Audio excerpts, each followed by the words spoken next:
চিরদিনই তুমি যে আমার ধারাবাহিকে দেখেছিলাম আমরা অপর্ণার আর লন্ডন যাবে না আর্য স্যারের সাথে। আর্য স্যারের মনটা খুব খারাপ, কিন্তু অপর্ণা খুশি হয়েছে। কারণ একটাই, বাবার মুখের হাসি দেখতে চায়। বাবা চায় অপর্ণা পড়াশুনো করে বড় হোক, ফার্স্ট ক্লাস ফার্স্ট হোক, এতেই আনন্দ বেশি। তারপর বড় হয়ে ও মুখ উজ্জ্বল করবে পরিবারে, একসাথে প্লেনে করে ঘুরতে যাবে, সমস্ত আশা আকাঙ্ক্ষা পূরণ হবে। চায় না আর্য স্যারের সাথে যাক, এতে বদনাম হতে পারে। কিঙ্কর বলে দিয়ে গেছে এমনভাবে, যার জন্য ওর বাবা আরও উত্তেজিত। আর্য স্যার এক কথায় রাজি হয়ে গেছেন যে অপর্ণা পড়াশুনো করে পরীক্ষাটা দিক। একাই যাবে আর্য স্যার। মনটা খুব ভেঙে গেছে। উনি চেয়েছিলেন অপর্ণার সাথে করে যাবে, প্রথম ওর প্লেনে চড়ার অভিজ্ঞতা, সমস্ত কিছু উনি দু চোখ ভরে দেখবেন, কিন্তু সেটা তো হলো না। আর্য স্যারের ঘরে এসছে অপর্ণা, মন খারাপ করে বসে আছে। উনি বলছেন যে আমি তো কদিন থাকবো না, তুমি সাবধানে থেকো। অপর্ণাও বলল, স্যার আপনিও ওষুধ খাবেন, ঝাল খাবার একেবারে খাবেন না, সাবধানে থাকবেন। দুজনেরই মন খারাপ। ভালো করে পড়াশুনো করতে বললেন উনি। বলল অপর্ণা, স্যার আমি খুব খুশি, কারণ বাবা দুশ্চিন্তা করছিল আমি যাব না বলে। বাবা খুশি হয়েছে, পড়াশুনো করব, সামনে পরীক্ষা। আর্য স্যারও বলল, আমিও চাই তুমি পড়াশুনো করে বড় হও। তারপরে একটা গিফট দিতে চেয়েছেন অপর্ণাকে, একটা সোনার লকেট। অপর্ণা তো দেখি অবাক। ও বলছে, স্যার এটা আমি নিতে পারবো না। বলছে, আমি দিচ্ছি বলে তুমি নেবে না? বলছে, আপনার দেওয়া উপহার ফিরিয়ে দেওয়ার ক্ষমতা আমার নেই, কিন্তু এটা যে আমি বাড়ি নিয়ে যাব, আমি কি বলবো? আমার মা বাবাকে কে দিয়েছে? লুকিয়ে রাখতে হবে। আমি চাই না কোনো জিনিস লুকিয়ে রাখতে। তখন আর্য স্যার বলল যে তাহলে আমি কি করে দেব? অপর্ণা বলল, আমি অপেক্ষায় থাকব যেদিন আমি সকলের সামনে বলতে পারবো যে আপনি আমাকে এই উপহারটা দিয়েছেন। আপনি তো আমাকে এখনো পর্যন্ত আমার প্রশ্নের উত্তর দেননি, অপেক্ষায় আছি।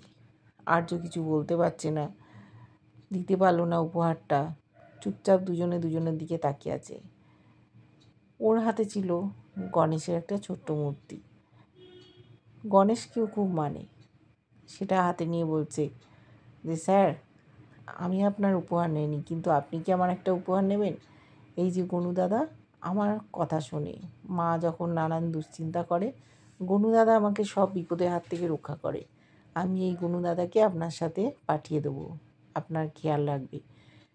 কানে কানে বলছে, গনু দাদা স্যারের তুমি খেয়াল রেখো, যেন কোনো বিপদ আপদ না হয়, সুস্থভাবে ফিরে আসে। তারপর হাতে দিয়েছে। আর্য স্যারের মুখে হাসি, ছেলে মানুষই দেখছে। বলছে, আপনি নেবেন না? দুই হাত পেতে দিয়েছে। বলছে, হ্যাঁ আমি তোমার গনু দাদাকে নিয়ে যাব, যত্ন করে রাখবো। টেবিলে রেখেছে। চোখে জল দুজনেরই। চলে যাচ্ছে ঘর থেকে। রুমাল বার করে দিয়েছে আর্য স্যার, চোখ মুছছে অপর্ণা। কেউ কোনো কথা বলছে না। যেতে চেয়েছিল একসাথেই, কিন্তু যাওয়া হলো না। এদিকে অপর্ণার মা তার কলোনির লোকেদের নিয়ে একটা ঝামেলায় জড়িয়ে পড়েছে।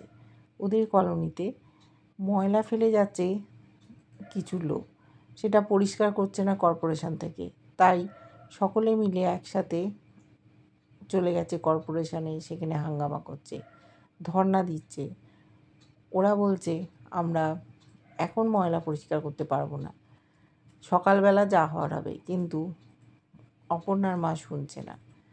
সে বলছে এক্ষুনি আমাদের ময়লা পরিষ্কার করতে হবে, আমরা কি মানুষ না, এই পচা গন্ধ সারাদিন ধরে শুকবো?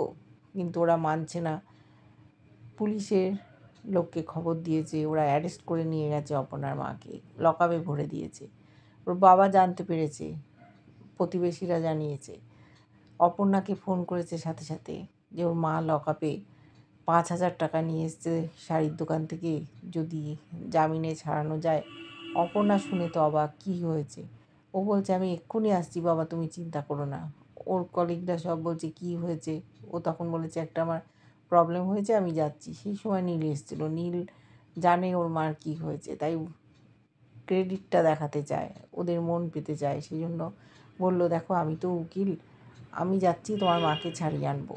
অন্যান্যরা বলল যে আর্য স্যারকে বলে যাও তুমি যাচ্ছ। বলছে না, আমরা সাধারণ মানুষ, সব ব্যাপারে স্যারকে জড়াতে চাই না। যেভাবে সাধারণ মানুষ নিজেদের বিপদ থেকে উদ্ধার করে, আমিও সেইভাবেই উদ্ধার করতে চাই।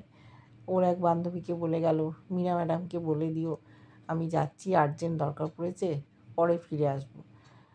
হন্তদন্ত হয়ে চলে গেল নীলের সাথে। এদিকে আর্য স্যার মিটিংয়ে এসছে বাইরে থেকে দুজন লোক। তারা আর্য স্যারের প্রশংসায় পঞ্চমুখ। বলছে যে আপনার তো জুহুরির চোখ, অপর্ণাও অনেক সাহায্য করেছে, আমাদের চোখ খুলে দিয়েছে, ওর জন্য আমরা ব্যবসাটা অনেক এগিয়ে নিয়ে যেতে পারছি। তখন আর্য স্যার বললেন যে অপর্ণা যখন প্রশংসা করছেন তাহলে ওকে আমরা ডেকে আনি, সামনেই সব কিছু হোক। আর্য ছিল, মীরা ছিল, চোখাচোখি করছে। কিঙ্কর সেও আছে। কিঙ্কর আর মীরা চুপচাপ। আর্য স্যার বলছে যাও তোমরা ডেকে আনো। কিঙ্কর বলল একটু মিটিংটা এগোক, তারপর ডাকছি। এদিকে চলে গেছে থানাতে অপর্ণা আর নীল। কিছুতেই দেখা করতে দিচ্ছে না মায়ের সাথে। আর ওর মা চেঁচামেচি করছে, আমাকে ছেড়ে দিন, কেন ধরলেন, এই সব হাঙ্গামা হচ্ছে। জোর করে অপর্ণা ঢুকতে চাইলো, বলল কোনো আইনই আটকাতে পারে না মার সাথে দেখা করার জন্য। ঢুকতে দিতে বাধ্য হলো। মার সাথে দেখা করেছে, পুলিশের কাছে বলছে আমার মাকে ছেড়ে দিন, আর এরকম করবে না। কিন্তু ওর মা চিৎকার চেঁচামেচি করছে, বলছে মা তুমি একটু শান্ত হও। হঠাৎ নীল চলে এসছে। নীল এসে বলছে আমি তো ওকালতি পড়ছি, আমি জামিনে ছাড়িয়ে নিয়ে যাব। তখন যে ভদ্রলোক কমপ্লেন করেছে উনি বলছেন এই ছেলেটাই তো আমার ভিডিও তুলছিল। পুলিশ অফিসার বলছেন আপনার সাহস হয় কী করে, আপনি নাকি অ্যাডভোকেট, তাহলে একজন সরকারি অফিসারের পারমিশন না নিয়ে ভিডিও তুলছিলেন, একেও লকআপে ভরে দাও। অপর্ণা অবাক। এক বিপদ থেকে ছাড়াতে গিয়ে আরেকজন আবার জড়িয়ে গেল, কী করবে বুঝতে পারছে না। ওর মাও বলছে এই কী হলো, নীলও ধরা পড়ে গেল, দুজনকে একসাথে কি করে ছাড়াবে অপর্ণা।